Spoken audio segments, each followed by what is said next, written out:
নমস্কার, কেমন আছেন সবাই? রিনা লাইফস্টাইল চ্যানেলে আপনাদের সবাইকে স্বাগত জানাই। কিবারে ব্লগটা শুট করেছি সেটাও জানি না, জানেন ওই কেন যে ব্লগগুলো একটা একটা করে তৈরি গেছে না, আমি বুঝতে পারছি না। মানে আগের যে কোন দিন ব্লগ আপলোড করিনি বা ব্লগ এডিট করিনি সেটাই বুঝতে পারছি না। তো চলুন, এখন প্রায় 10টার মতন বাজে। কালকেই তো শুভর মামা বাড়ি চলে গেছিল, মানে কবে গেছিল সেটা বিকালবেলা গেছিল, তবে জানেন মানে এখন কি বার সেটা ভুলে গেছি। আপনাদের হয়তো একদিন বলেছিলাম যে স্কুল লাইফ বা পড়াশোনার লাইফ থেকে যখন বেরিয়ে গেছি এই বার তারিখগুলো ঠিক না মনে থাকে না, ঠিক তেমনটাই এখন।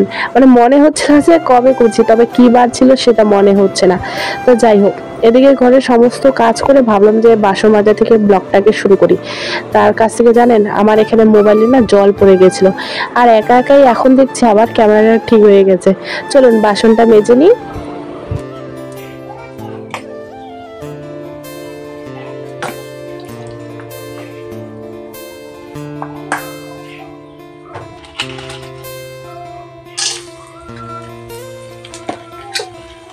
বাসন মাজতে মাজতে এক কাকিমা এসেছিল, ওনার সাথে গল্প করতে করতে বাকিবার যে কাজগুলো সেগুলো সেরে ফেলেছিলাম। তারপর স্নান সেরে পুজো সেরে একবারে রান্নাঘরে আসলাম, পাঁপড় ভেজে তারপরে ভাত খাবো।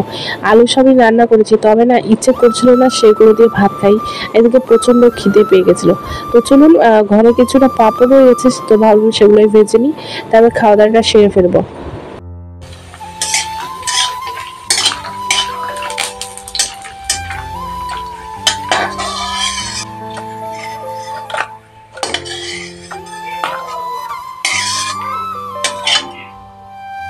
ঘরে আমার এই কেটলিটা ছিল জানেন, তবে বেশ না ব্যবহার হতো না, তাই ভেবেছিলাম যে অনেকগুলো পাপড় এসেছে আর ডিব্বাও তেমন একটা খালি পাইনি, তাই এই কেটলিটাতে রেখে দিয়েছিলাম।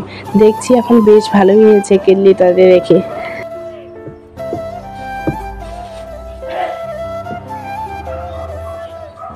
চলুন, এদিকে চলে এসেছি, আলু সয়াবিন আর পাপড় ভাজা নিয়ে খাবো এখন।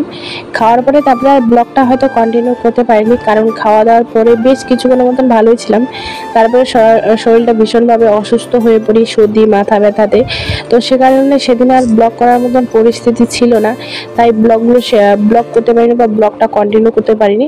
চলুন আজ এখান থেকে বিদায় নিচ্ছি, সবাই ভালো থাকবেন, সুস্থ থাকবেন, দেখা হচ্ছে নতুন